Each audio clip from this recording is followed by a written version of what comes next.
Welcome to GovCon Intelligence. We're here on location at the Walt Disney World Dolphin Resort attending NCMA Congress.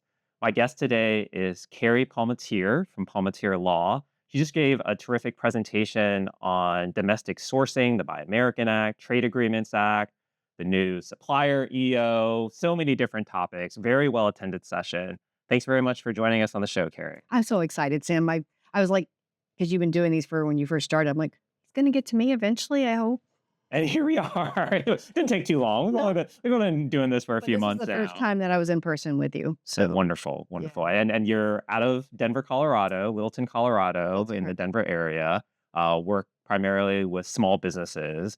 And on any number of issues, we were on the Bar Association together in the Small Business Committee. We were co-chairs for many Yep. years, and you're vice chair there. And the topic of the presentation today is a very timely one on how do manufacturers, and now I learned even services companies, comply with these domestic sourcing rules. Yeah. So the service companies have to comply with the Trade Agreements Act. It's a little bit less complicated than supply companies, but yeah, no, it's once I started learning about it, and I thought about all the other presentations I've ever seen about it, it's not an area that's well educated and talked about in various forums. So I've gotten excited about it. And really on people's minds because of an executive order that just came out last week, a week to today. We're filming on Monday, July 27th. The executive order is called Securing America's Defense Supply Chains and Ensuring Domestic Acquisition of Critical Materials. We were talking before your session about how this is really a bipartisan issue. You have executive orders from Biden. Here you have another executive order from Trump about domestic sourcing. What's the context of this particular EO? So this EO is obviously addressing our critical, they're calling it critical minerals. Other terms you may have heard is rare earth minerals. But they're the minerals that we need to make our information technology, to make our weapon systems. In my career, what I have seen is titanium started some of the issues a few years ago, about a couple decades ago now, where there were defective material. And so we ended up having to do a big assessment throughout at least the aerospace industry of everybody who had titanium. And I've just been seeing counterfeit parts. We've Oh, wow. had GuideUp, we've had all of these government industry program issues with the supply chain failing. And I'm seeing over my career more and more clauses, requirements that impose additional controls and quality and sourcing and less reliance on materials coming out of certain countries where we could end up not being able to access, in this case, the critical minerals that are essential for us to be able to have our national security and our defense weapons, Mm. be able to communicate, be able to work, because cell phones have these minerals in them, is you know, we need to make some changes to find sources for, again, we're referencing this as recent executive order, but access to anything from countries that are not always aligned with our interest. I was at United Launch Alliance for 9 years, and we had an engine, one of our launch vehicles, the engine was from Russia. And that's now Mm. why we had United Launch Alliance is having to have another launch vehicle that was started a decade ago with U.S. For the critical components, was because Congress decided that we shouldn't be relying on our launch, on a Russian engine for our launch vehicle. And yet when it was created, it was done intentionally. It was a good reason. It was to keep the engine technology after the fall of the Soviet Union out of the hands of less friendly countries. And so by using it for the Atlas launch vehicle, it protected that technology and kept it into U.S. hands. So it was a good move back then. It just has consequences now.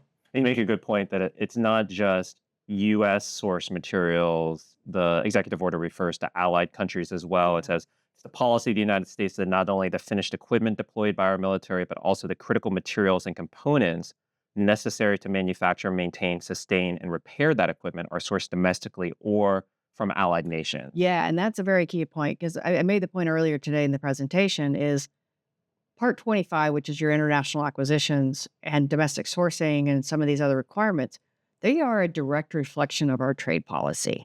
And we have trade partners, we have friendly countries.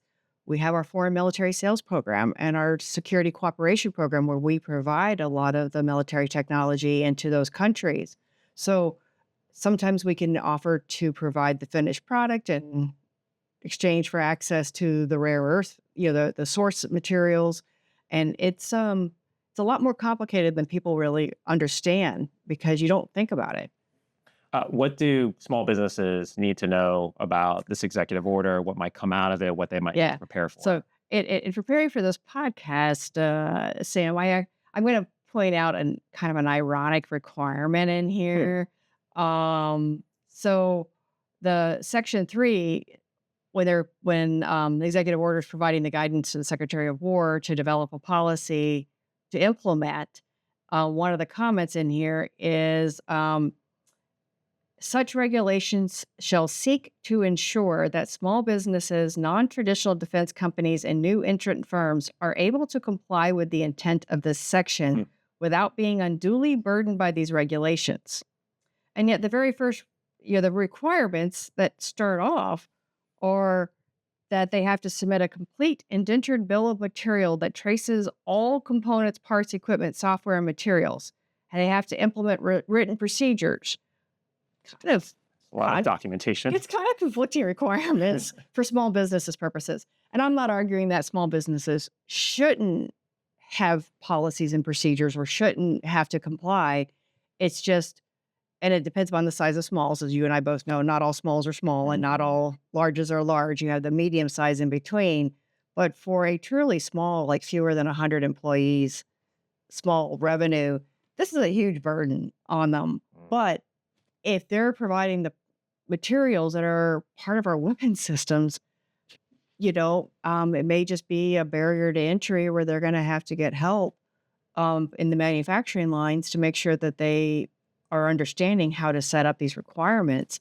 But it having to create a bill of materials is not an easy process. I Right, mean, going all the way down the supply chain.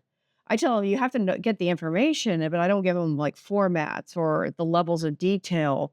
But this is we'll see what the implementing regulations end up looking like. And I'm sure our committee will be providing some comments as they come out. Um, but I foresee that this is going to continue to grow because just in the last 5 years, supply chain executive orders, we've had the Made in America Act office created. We've had the increase under the Buy America Act for the components test Mhm. increase and continuing to increase.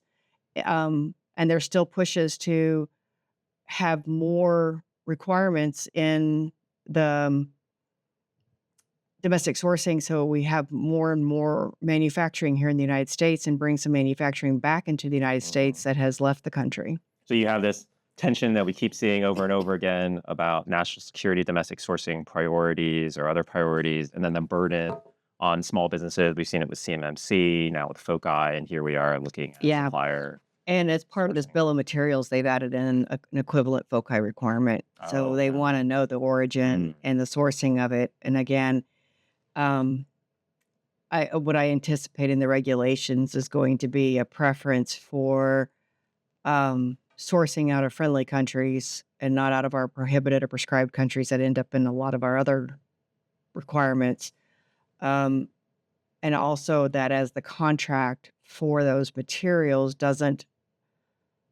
they don't have somebody, whoever's selling the materials doesn't put a control in there that limits the use or requires disclosure back as to how the materials will be Oh, used. interesting. Okay. That's what I Mm. anticipate. It's kind of I'm thinking it's going to look something like the Anti-Boycott Act, where anything that under that statute, if you ever receive a requirement to boycott a country that we don't boycott on our own, you have to report it.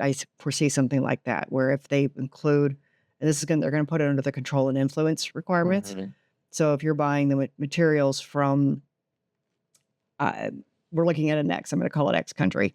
So that says, hey, you can have our materials, but you have to tell us how they're used, and you have to tell us who buys them and how they're what products are put into and what those products are used, that kind of is going to be seen as control and influence. And Okay. depending upon the country of origin, that could end up becoming something that the government doesn't want in Oh, products. interesting. So And that's that's what somewhat I, similar to what we were talking about with AI and the any Mhm. lawful use clause that Well, I think it's DOJ just was that talking about. the government's not going to want that information reported back to the foreign Okay. country that's selling us the materials Mhm. unless we have an agreement with them at the national level for that For that information sort of sharing. reporting. Mhm. Okay. So I think they're going to call that too much control and influence. Okay. Well, something to watch out for when the proposed rule comes out based on that Mhm. executive order. Let's talk about the Buy American Act. Yeah. Sometimes misunderstood. It's a price preference, Yeah. and it has a very specific application. Tell us generally how the Buy American Act Yeah, works. so it's one of those where we hear all the time, "Oh, it's got Buy America Act," and everybody assumes that that means you can only have American products, and that's not what it does. What it does is put if you're in equal competition, a product that does not meet the requirement for the Buy American Act is given a pricing penalty for the price evaluation in the competition. It'll be sold at the same price, but as long as that foreign product is enough cheaper than the American product, it can be bought. It's a disclosure requirement. It is not a prohibition. Um, and so it just gives a preference for American products at the pricing level because that's why companies want to go overseas is to lower their price. And the price ranges for civilian agencies. If the awardee is large, it's a 20% pricing preference. If the awardee is small, it's a 30%. And for the DOW, Department of War, it's a 50% across the board. So that's a for 50%, that's a pretty big barrier for a foreign sourced product to be able to overcome. Do you have to get good at math? Something we're used to in the small business committee. Thank You have to do God a for little bit of math. calculators. Yeah.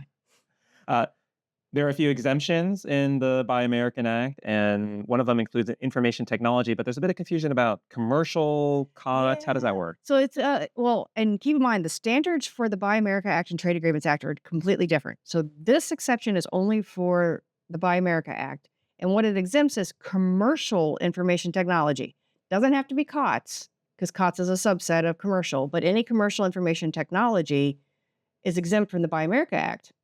It's not exempt from the Trade Agreements Mm. Act, but it's exempt from the Buy America Act. And then, in addition to that, there's the percentages of how much of the cost of your components in the end item are sourced from America. COTS components are exempt from that calculation. Oh, okay. So So you can even go down into the components and look yeah, at so commercial then off you the can, shelf. if you have components coming in that are COTS components, so they can be used elsewhere for other products, et cetera, then they're exempt from the calculation. The interesting part is that they don't tell you how to do the math for that. So I don't know if it's you just reduce the total, so you're only doing the assessment on the percentages of the total, or if it would be nice if they just said that how you do that math.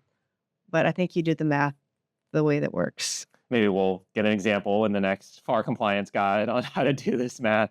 Uh, Talking before about Biden era rules, Trump era rules. One thing that the Trump administration has kept from the Biden administration is the Made in America office Yeah. and the role that that plays in reviewing Buy American Act waivers. What do they do? How do you request a waiver? So what was happening before was basically contracting officers would grant waivers, and it wasn't disclosed, so people didn't know what waivers were granted or how they were done, and there was not a consistency, and you can imagine with all of the agencies and all of the contracting officers that there's a consistency issue across the government. So what the Made in America office does is they review these waivers. So one, you're not going to get a waiver just for preferential treatment or trying to circumvent the rules. And two, keeping the consistency, and three, making everything public.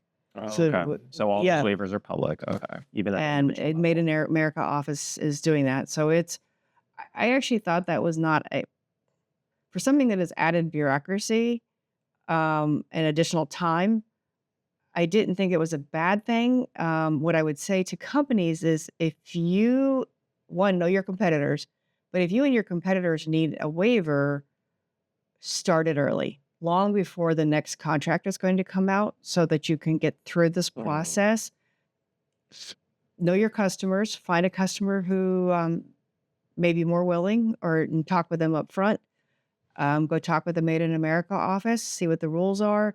But if you are one company that is not compliant with the Buy America Act and there are multiple compliant companies, I'm not foreseeing a waiver being granted. But on the other end, if you're one of the companies that complies and the other ones don't, that's a huge competitive advantage. That's a huge competitive advantage. So, because then they can't get the waiver because you have it. Sometimes they might still be willing if it increases competition because Really? the government still thinks competition is the best thing because if you have one company that is compliant, and everybody else is not, and there's no competition, there's nothing to keep the prices down. And so they still want that competition. But there's also a push to then encourage companies, incentivize companies to enhance the U.S. market. And there might be some other ways to try to get that activity, or it might be worth the investment for your company to become competitive because if there's two of you and everybody else is not compliant, then, so sometimes your competitors can become your allies for certain processes. We've seen that in other rules where like set aside the rule of two, Sure. having competitors that are friendly enough that you can make sure you're both eligible and you both go educate contracting officers, same kind of concept. And what about class waivers? There's an opportunity for class waivers. Are you seeing those requested and granted? Well, the standard is pretty high. So the class waivers are now only being granted if the U.S. production of that item. So the U.S. production is less than the total purchasing need in the U.S., both government and commercial. So there's a lot of research in there. What is the total government need? What is the total commercial need for this product?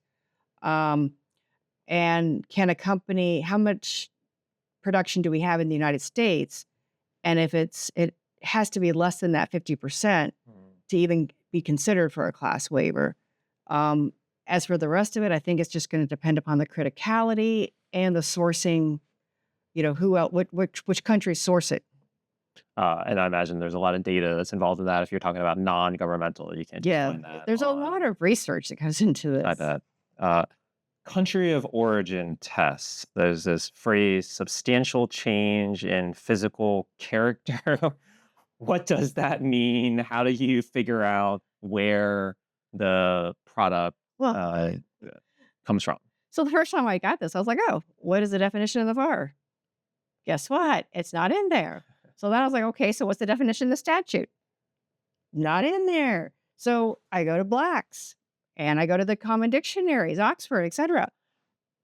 There is not a common definition of manufacturing anywhere. Really? Yeah. And so that change is coming up. The significant change is one of the definitions that's out there, but it's not necessarily the only definition.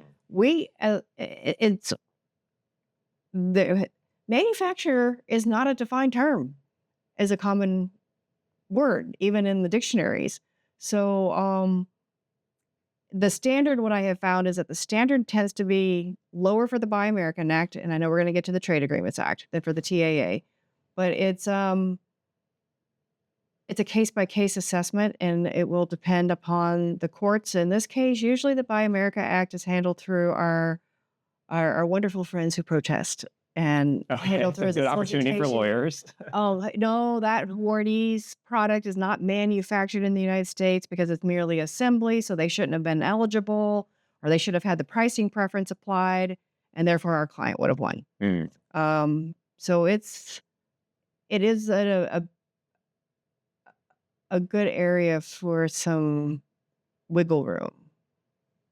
And that's why you call your lawyer. It's or hopefully somebody who's on the American Bar Association working with us, and they can call their friends and see what sort of cases that come up. And who'd love to do that stuff. You did say something interesting in the session about components versus subcomponents, that there's a distinction there as well. So again, this is one of those that I had never really underappreciated. I just thought you had to look at the whole chain, and you don't. You look at each component level. So at the component, so the first tier for the end items, you got your end item and then you got your components. You look at whether each component, what the sourcing of that component is. You kind of have, you may have to look at the subcomponents, but you don't have to do the assessment. So it's not a matter of what the totality or any of the subcomponents that's in there. It's, is the component a an American manufactured product? And again, now we have the wiggle room again and such. And the test though that we're going to talk about is only at the end item level. So the cost, they don't actually apply the 65% test to the subcomponents. As you keep going down. Yeah. Okay. So the test just stops at some point in time. And so then you go back to the manufactured. Is the component manufactured in the United States? And it's not a matter of the consistency or the composition of all of that subcomponents. It's more just the manufacturing location. A bit more straightforward for the small businesses. It might have to. It does get a little bit easier. They don't have to keep going down to lower tiers on that. And by the way, that's what's going to change in some of those critical minerals. That sounds like that they have to go all the way down. If you are a small business that produces something made of iron or steel, though, the test is much harder. Oh, the test is 95% at that point in time. So basically, and this goes back, God, I can remember when I was a kid, right? The iron and steel industries in the United States used to be really big part of some of our country's manufacturing, and we've lost a lot of it.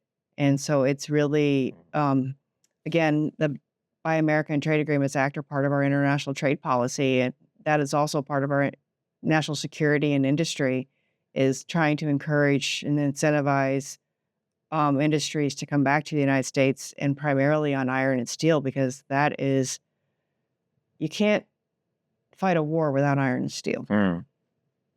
So really trying to incentivize the use of domestically sourced iron and steel. All the way to 95%. Yeah, so that test is pretty high for 95%. Gonna switch over to the Trade Agreements Act. When I was at SBA, I knew hardly anything about the Trade Agreements Act, and we'll talk about why. But it did come up every once in a while with the non-manufacture rule, and there was a case fairly recently, about last year, and I wrote about it on my website, the Vinci company versus United States, that had everything happening at once. Buy American Act, Trade Agreements Act, non-manufacture rule. I think it referred to the Made in America office as an SBA office, which isn't the case.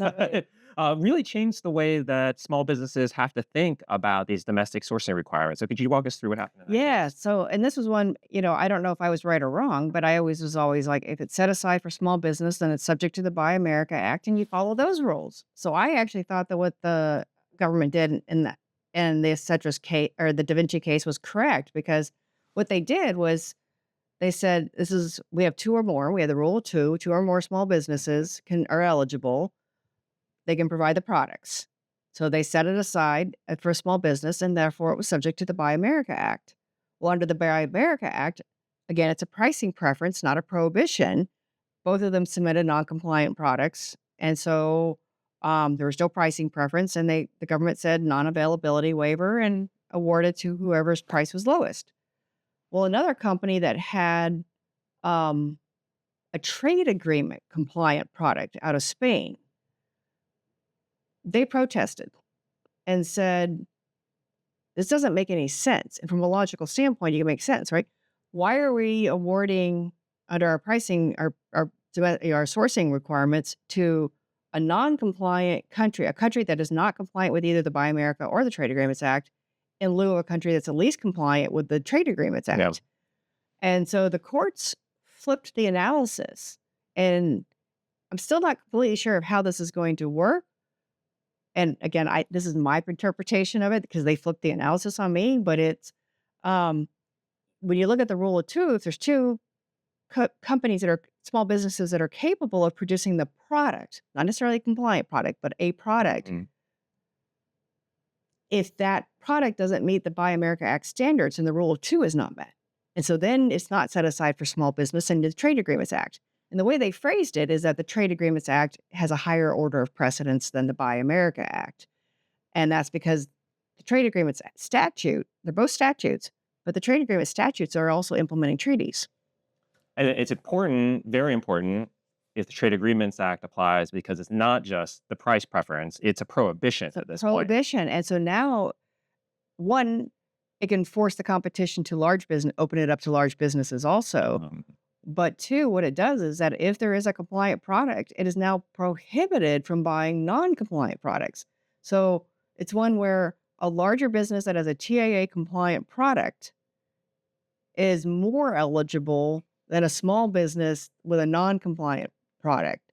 And so in this case, the two small businesses that had set up their products out of India were kicked out of the competitions in the future. And I don't know if I think Vinci is larger, and their compliant product that complies with the Trade Agreements Act is now going to be getting the awards unless there's another competitor for that same drug that has a different compliant. so it could be going further down that analysis, it could be helpful for a small business to also comply with the TAA, even though it So might not apply, because then they might be able to force the set aside. yes, well, or making sure that there's at least a couple small businesses that are fully BAA compliant. Mhm. And in this case, I'm I'm not an expert on pharmaceuticals, but the number of active drugs, active ingredients that are coming out of the United States, or we go to the executive order with the critical minerals, right? The same analysis Mm. will be applying in those worlds is if, Oh, interesting. yeah. So it's less about the drugs to me and more, about some of these other things. So let's say we have nickel and we have some mines here in the United States. So somebody can come up with a product that is compliant under the critical minerals with harvest, with production in the United Mhm. States. Small businesses, you have to, the two. And so now all of a sudden it's set aside for small business, subject to the BAA, and all of the TAA compliant products are gone. Yes. But if you can't do that because it's not exactly always easy for small businesses, depending upon the size of the small business, then a TAA compliant product is going to be better. Yeah, that's So it's a still have to think strategy. There's about a that. lot of strategy that you have to think about as to which are you going to be compliant with one or the other. You can't be the only way you can be compliant with both is to either have a really low price under the TAA, so you get the pricing preference, or to be BAA compliant. And then I use a different standard. I don't use the BAA manufacturing standard. I use the TAA manufacturing standard Oh, wow. So because the BAA you're standard balancing is those. lower. So you Mhm. kind of have to usually, right? You pick one statute or the other, and you can be compliant with both, or something along those lines. It's really hard to be compliant in that situation with both, unless you have the cost of the components under the BAA or commercial, and then you have the TAA substantial transformation standard. And then you can be compliant with both, but that's the only way. So I see that as a very small margin as to where you can be compliant with both regimes. And so let's get into substantial transformation, but to get the setting, TAA applies to goods, construction, and services, and their thresholds $174,000 for supplies and services, or 6.683 million, a very specific number for construction. It's probably something that has been raised for inflation over time. And there's a long list of countries in the FAR Mhm. that are covered by the Trade Agreements Act. So let's get into substantial transformation. This is a goods Yes. test, right? And the test is the end product is substantially transformed in the US or designated country into a new or different article of commerce with a name, character, or use that's distinct. Yeah. What does that mean? Yeah, that is the question. So if all of your components are from compliant countries kind of thing, then you can fall within the first definition. So the substantial transformation, though, is the more common discussion because companies are trying to keep their prices down. And the way you keep your prices down is usually coming from countries that aren't compliant. So, or you have specialty areas. And so you can have your components coming in from a variety of countries.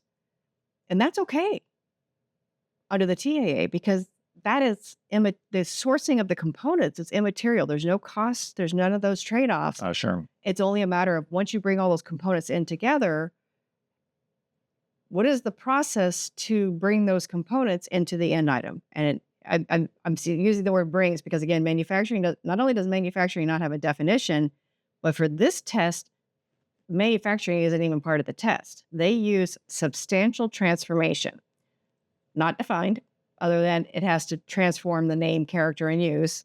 And name doesn't really matter because we can call anything anything. When the famous Shakespeare quote, "A rose by any other name is still a rose," right? We can call it whatever we want. Um, but when I went in to dig, I was like, oh, substantial transformation. How hard can this be?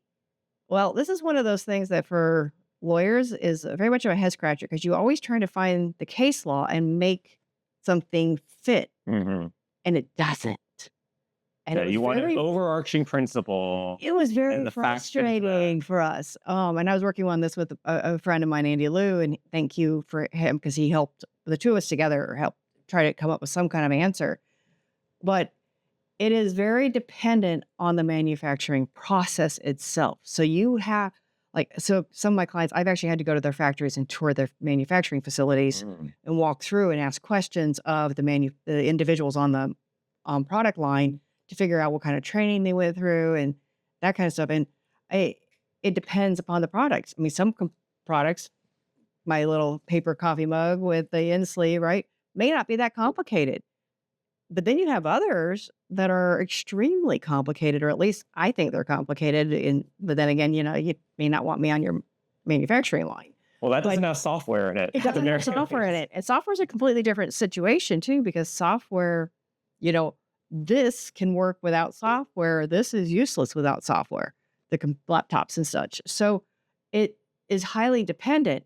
And in this case, is it the specific composition? And I can tell you that this does not retain warmth for long, but is it the warmth? Is it the structure so that because this is a big Mm. mug that it won't fall in on itself, right? How many of us have gripped a paper mug and had it explode on it or fall in?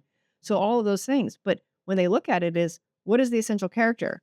And so we have a couple cases, and one of the cases is it comes in and let's say it comes into the country and it's kind of squeezable. And what they want is something that you can grip with your hands and not have the liquid shooting up. So you bring it in and then they do something, and in this case, it was electroplating of metal to treat it so that it is stronger. And what the courts have said is it's still just a cup. So that treatment in the United States of making it stronger didn't change the essential character, which is a cup that holds hot liquids. And the term is the name, character, or use. In this There, the case, cup is just you're drinking from a cup in your example. and in this case, the character wasn't enough of a change for what its intended use is. And so it really is fact specific. And sometimes because of that, it's hard to find enough of a consistency to be able to advise your clients as to how much manufacturing has to be done in the United States or a designated country. Well, one of the big cases in this field, and I love this, is the Energizer Bunny case. Tell us. Energizer battery. Energizer Yes. Bunny. Yeah. Oh, I want to call it the Energizer Bunny, but you're I right. The love it. Energizer Yeah, no, I love it. I'm just making sure that the audience knows it is. The real case name was the Energizer battery. Yeah, and this is a case. I struggled with the case to begin with, and that's because so you have it was a complicated flashlight. It was not just one of our simple ones that we have at home. It had all these features on it and was being resold to the government. And all of the components came in from overseas. It was I'll use the term manufactured in the United States, but it was one of those steps where it went on a manufacturing line and multiple people had to touch the different parts of the flashlight, but the components had been designed for this flashlight only. So the components cannot be used in even other flashlights. And so the way that this particular judge at the Court of International Trade looked at it was all of the components had a predetermined use. So the use factor was already pre-decided.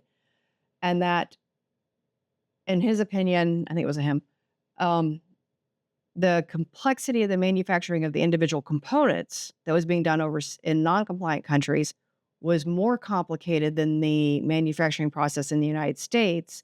And so what he said was this was predetermined use of the components. The manufacturing was more complicated outside the country. Manufacturing in the United States was more like simple assembly. So there was no substantial transformation. And okay, I could kind of get there maybe, but the way that the decision was read was basically if you are bringing in components from other countries and putting them together in the United States, if the components had a predetermined use before they came in other words, they were brought in for incorporation into this end item, there was no substantial transformation. And so a subsequent case said, No, that doesn't make any sense." And that case was Cyber Power. And in that case, the AC adapter was foreign. Some of the other parts were not. So that is a distinction factor. Is in Energizer battery, almost all of the components were from a non-compliant country or from foreign countries, or yeah, I think it was all non-compliant. Whereas this one, we were talking about one thing, but the court specifically referenced Energizer battery and said we don't like Energizer battery because of how that was interpreted. It would end up being a ridiculous answer. They didn't overrule it. Mm. It's still there. And so now it's just going to be a matter of clever lawyering to find holes depending upon your manufacturing process and your product. An Energizer battery, there were 50 components. It 50 Again, and to multiple put those people. together seems like that would take a substantial technological change. To me, it's a substantial change because none of those components could be used on their own. There was nothing that could be used by itself. It could only be used to incorporate it together. But the whole process to assemble the flashlight was less than 20 minutes. So that's kind of why they said it was simple assembly. And that it was, yes, it would require special screwdrivers and special techniques, but it wasn't complicated enough.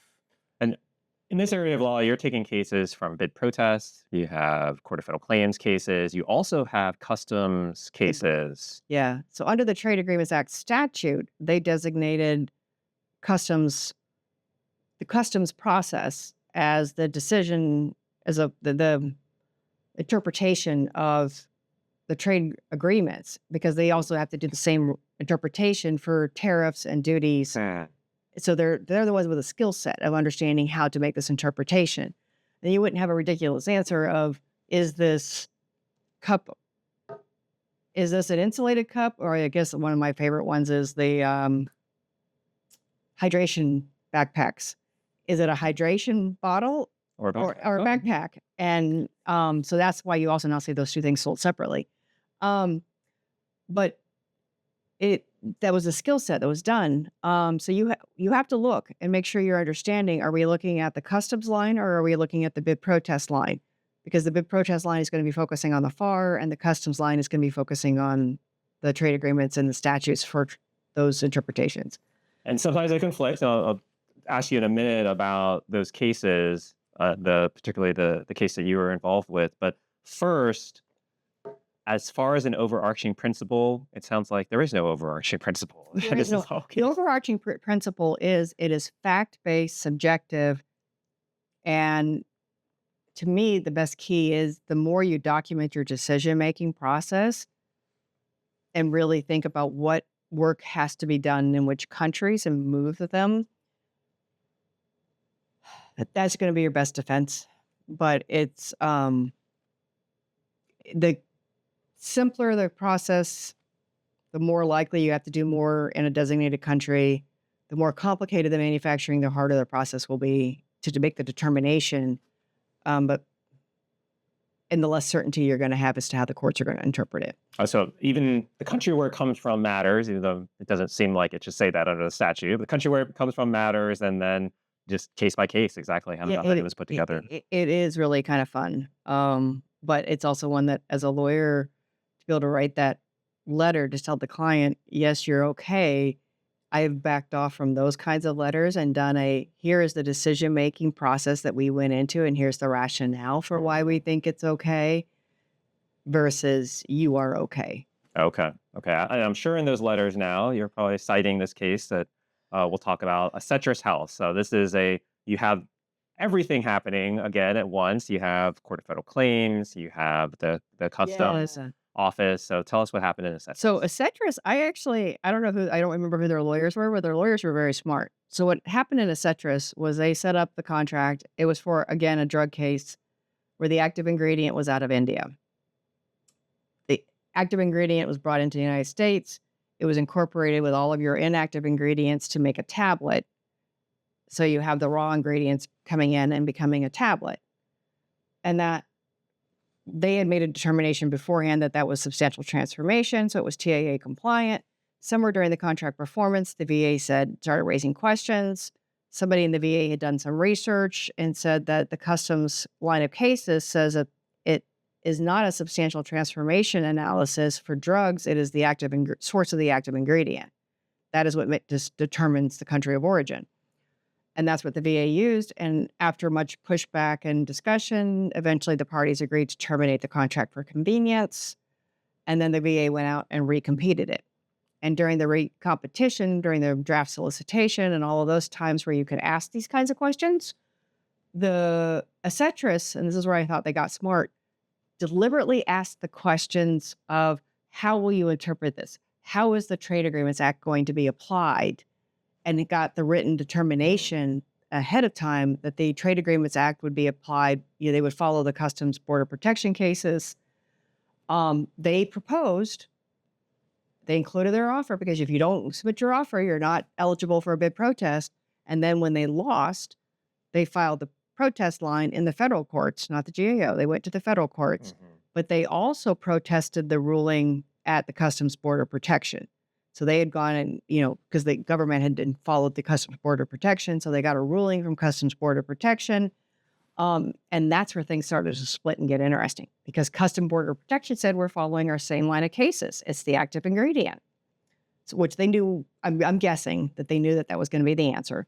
Then they went to the courts to start the appeals process. And in the meantime, when they went to the Court of Federal Claims, a Court of Federal Claims said there's substantial transformation under the FAR, not under the border protection rulings and not under those statutes, but under the FAR definition, it was substantial transformation because the active ingredient is useless in its raw form. And so then the government appealed the protest decision, went to the Court of Appeals of the Federal Circuit, which is the only commonality between the two lines. Yes, the customs cases also go up. You have to get up that pretty high. And the Court of Appeals of the Federal Circuit, kind of like some of the other cases, said, hey, time out. What are you buying, government? You're not buying the active ingredient. The solicitation, the contract is not for the active ingredient. It's for the pill, the tablet in this case. So where is the tablet created? It's not wholly grown, produced in India. The active ingredient is, but not the tablet. And it wasn't transformed in India. So how come you say it's India, country of origin? That doesn't make any sense. And then, so they kicked it into, they didn't say where it was substantially transformed because that wasn't the purpose, but they said India, country of origin is bad. It's a bad decision. And then they also pointed out that under the FAR, yes, you can go get this trade agreement statute says that Customs Border Protection interprets, but the FAR doesn't. The FAR points to the contracting officers. So this is one of those when, and you can ask Sam, I made a point about this, of when you go to write the FAR implementing regulations, you should be quoting the statute, not creating something that's inconsistent. But in this case, the FAR says the contracting officer makes that determination. So the court said the contracting officer cannot just say, I'm following what the court says. The Court of the Customs Border Protection, the contracting officer has to make their own independent determination. I was talking to somebody at the NCMA reception last night that said her organization has 8,000 contracting officers. So that's a lot of different determinations that they're making. And I love my contracting officers. They would train me initially. So I have a lot of sympathy for them. There's a lot of decisions on their shoulders. This does not seem to be a fair decision to be putting on their shoulders, but we'll see if that changes. It's going to require a complete regulation change to make that decision as to how is this done? But it does appear to be more lenient than Energizer battery. Well, you're looking at what is the product that you're buying rather than this one does seem to be, and there is a consistency issue on this. I just look at it as with 8,000 contracting officers, what kind of consistency are we going to have now out of the government and what is and is not trade agreement compliant? Talking with you now, I'm thinking you may have to put something into your proposal as to why you're compliant. Well, let's talk about some of the tips and tricks of the trade here. First of all, in terms of prime sub relationships, this is an area where primes really have to Yeah, pay attention. as always, your primes are, if you're the prime, you're always responsible for your contract implementation and compliance. I had a good question asked, and it's not the first time I've heard it, is can the primes advise the subs? And it's a business thing. You can do what you want, but I think most lawyers would say you shouldn't. You should get the information from your supply chain and make the decision yourself for yourself. You can tell the supplier what decision you made.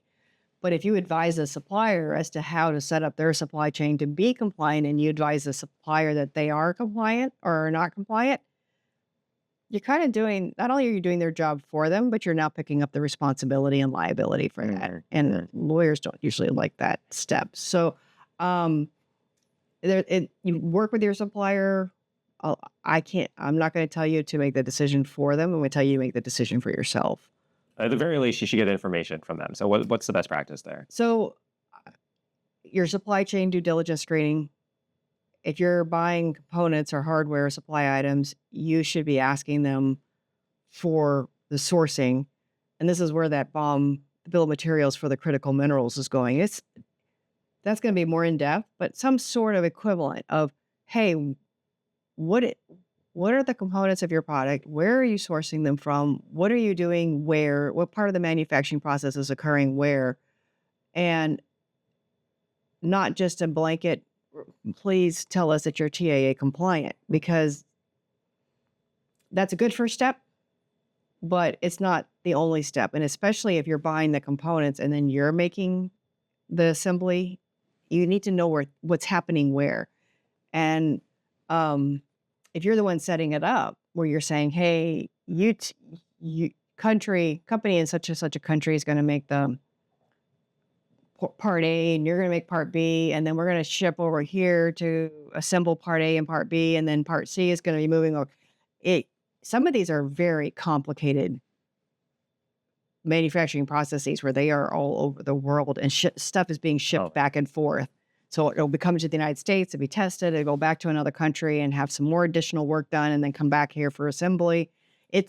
Some of these are very, very complicated. And in my simple brain, I would think that all that transportation would drive up the cost, but apparently it's still cheaper overall to do it this way. Do you think for the companies that will be covered by whatever rules come out of this executive order, do they already have provisions in their subcontractor agreements to get that information from the subs? Depends upon how used they are to selling to the US government. Yeah. But I do see this kind of, again, we go back to even the counterfeit products and everything, that this has been a trend for the last couple of decades of more and more awareness and knowledge and quality check on the sourcing of our raw materials and sourcing of components and knowing our supply chain. And I mean, I'm also on the supply chain committee, and we even changed the name to make sure supply chain was in the title of the committee now. So supply chain risk management, supply chain management is a big focus area. So folks, you could probably see this coming, that it's an evolution of what we've been seeing over past administrations even. This idea of knowing your competition, not just knowing your customer, but knowing your competition. What tips do you have for businesses there? Go research them. There's so much information available publicly now and such, and they're at trade shows. Get to know them, understand what they do, and do it all legally. But do your research, know your competition, and that's how you can structure your supply chain. So sometimes some of this information is public because it's sold publicly on catalog websites, or it gets revealed in when a contract is awarded. So the government buys 100 units. Well, you can figure out the unit price from the total contract price. Okay. And then at least figure out that unit price and such. And then, so one, you want your price to be competitive. And if you're under the Buy American Act for the pricing preference, but Trade Agreements Act, if they're rewarding on the lowest price, you want your price to be competitive. And then if you could find that maybe they aren't compliant, protest the next award to them as not being compliant or not having had the pricing preference added for the Buy America Act. And but it's a trade-off over for the Buy America Act is a trade-off between price and compliance because price matters. For Trade Agreements Act, if there's 2 or 3 companies in the United States or in the various designated countries that are compliant, and there's others that are coming out of China, make sure the government knows that, hey, because one of the issues with bid protests, right, is if they certify that they're going to be compliant, non-compliance is a matter of contract administration and does not get the award overturned. So making sure the government knows ahead of time during those industry days of, hey, those 2 companies they're sourcing out of China or they're sourcing out of India, one of our countries that doesn't have a trade agreement. And I say that because I think India and the US are close to inking a deal. We'll see if it ends up being added into the FAR. But it's how you structure that trade-off. I mean, I had one company that came in a training session that asked me, well, our product's 100% American. Don't we get the award? And the answer was no. And that company is actually trying to figure out if they can change some of these rules to get that percentage increase so that it's even higher than 75%. Because I told them, I said, I don't care if you're 60, but right now it's still 65%. I don't care if it's 65% and 67%. The standard is 65%. The government does not give extra credit for a higher percentage. Even if you're 100%. It doesn't give you extra credit. And it's just the pricing preference. And it was a bit of a shock to them because they had spent the time and the effort to be 100% compliant. Yeah. And that might work for the Made in America, which is a completely different set of statutes and has nothing to do with procurement. That's labeling.